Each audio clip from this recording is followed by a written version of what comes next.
Africa is a world leader when it comes to women entrepreneurs.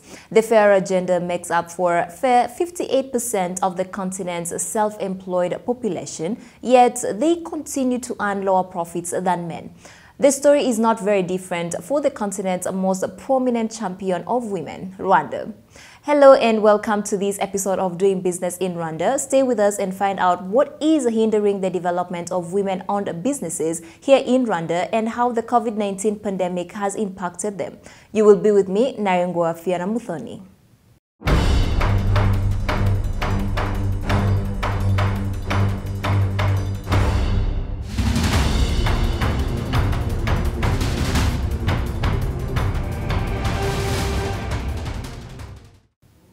Women-owned businesses represent only 32% of the registered companies in Rwanda, out of which only 1% amount to large companies. Rwanda is known as a country that has, for the past, I would say, 26, 27 years, worked towards gender equity through reforms, legislative reforms, but also giving really women and girls being access to education and also making sure that they can be in position of leadership. Despite making great strides in the growth of women entrepreneurs here in Rwanda, the ladies in business face multiple challenges across various dimensions of the business. Lack of funding, lack of business skills. But I think here, particularly for women, there are specific challenges that I think needs particular attention.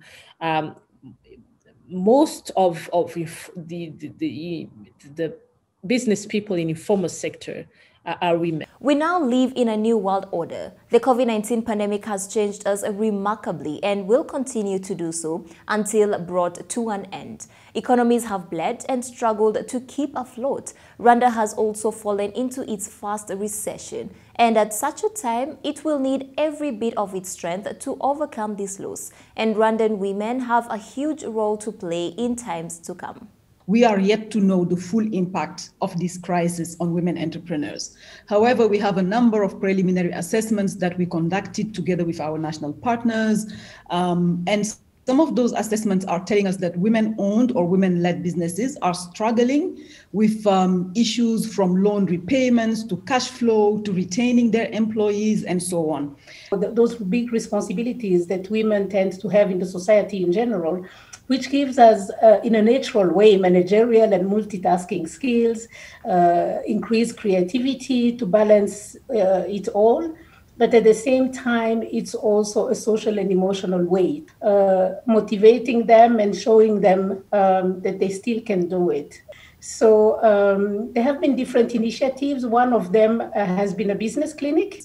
Now, the purpose of these business clinics is to assist as many women entrepreneurs as possible, both in Kigali and beyond Kigali, in responding to this crisis, meaning building their resilience, but also helping them recover.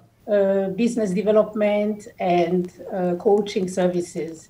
And the impact has been overwhelming. The way these women came out energized and seeing opportunities rather than seeing problems, being able to focus on the opportunities, to redefine themselves, and also to network and benefit from each other. The government of Rwanda has come up with a plan for economic recovery. Now let's find out how women entrepreneurs fit in this plan and what is being done to help them at a time of crisis. The government of Rwanda has done a tremendous job in setting up an economic recovery plan and an economic recovery fund. And we applaud those efforts. Based on the assessments that are coming up, we need to be guided by that data and by that information so that the solutions that are being provided are targeted, that they are tailored to the need of these women. Getting adjusted to the new normal, reorganizing the whole company, losing revenues and so on. So it has been challenging for all entrepreneurs in general to be able to adjust to the new situation and be able to function further. The pandemic impacted businesses across sectors, especially in the mice industry, for which Rwanda is a hub. Must have been around June 2020. And it was telling us that women were worried, women entrepreneurs were worried about repaying their loans at that time. Some of them needed psychosocial support because they had made investment building on the fact that Rwanda had become such an important destination of the MICE industry, meaning the meeting and conference industry. And having made those investments, they were really fearing for their ability to repay some of those loans or to make some profit as they had planned. We met one such businesswoman who took the impact of the pandemic to the chin and pivoted her business with creativity and innovation. We only just moved to Rwanda. We actually got stuck here in February of last year, and we decided to stay and give the business a go. So Ikaze PCO is a professional conference and events organizer, and we sell Rwanda as a destination for people who are looking for a destination for their next event. Our clients were cancelling or postponing their events, and it got to a point where we had no business. Once we decided there were not going to be any physical events, we sat down and strategized on how we were going to then continue to make business, continue to grow as a company, and that's when we came up with the virtual solution. So it's basically works like Zoom, and you can have exhibitions on there, you can have conferences on there, you can have meetings on there, however small or big you'd want them to be. So actually we were very surprised ourselves that the virtual event actually took off way quicker than the physical event. Reasons being, it's an East African wedding show, so we wanted it to be a show for every country in East Africa. So for vendors in Kenya, Burundi, Tanzania, all countries in East Africa to join and sell their services and products to brides-to-be all over the region as well. Well, another optimistic entrepreneur, 21-year-old Karen, launched her business during the pandemic. Well, here's her story. I'm the owner of Ewa Boxes. It's a company that is in the beauty industry, mostly luxurious industry of beauty, whereby we create products around Africa to put them in a box for personal custom-made beauty. So individuals reach out to us with their own skin issues, and then we create products just made for them. Karen is a proud promoter of organic products that are made in Africa. I used to use a lot of multinational beauty brands, and I couldn't find the normal lotion that I usually use.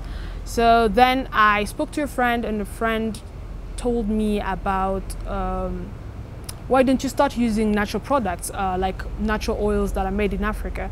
That's how I came to fall in love with this industry that is like loving your own products that are made in Africa. Why do we have to go outside of Africa to get the things that we can get home? Despite being in a distinct sector of business, Karen and Brenda share their challenges with women entrepreneurs from around the world. As a woman, it's difficult. As a mother, it's even more difficult. For me, I suffered a lot with mom guilt. Sometimes when you tell someone, I need loan of 1 million, it's not that easy to actually convince people of your credibility. But in a sense, when you tell them I'm doing skincare, they're like, oh, it's a girl thing. But it's not only what we are doing. We're actually decolonizing the beauty industry of Africa. But most of the people that we are working with right now are women. So I like surrounding myself with women who actually understand the struggle and we can help each other. Women have proven to be good financial managers, and so tax burden can be reduced on them to give them a voice. Most of the boardrooms where those decisions are taken, women are not so largely represented.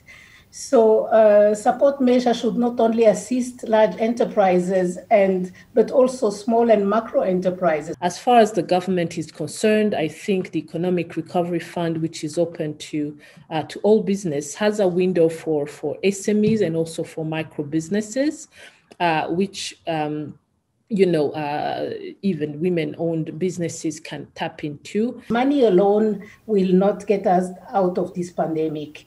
We need the right attitude, we need the right understanding, we need to focus on opportunities, and money alone will not do that for us. I would say take the bull by the horn. If you find an opportunity, take it. Don't be held back by your fears. Along with taking lives, the COVID-19 pandemic has taken away jobs and security around the world. It has toppled socio-economic precedents and created a whole new set of challenges for entrepreneurs around the world. But Rwanda seems to be fighting the good fight to rebound itself as Africa's land of 1,000 hills and 1,000 opportunities. That's all for today's episode of Doing Business in Rwanda. Stay safe and keep striving.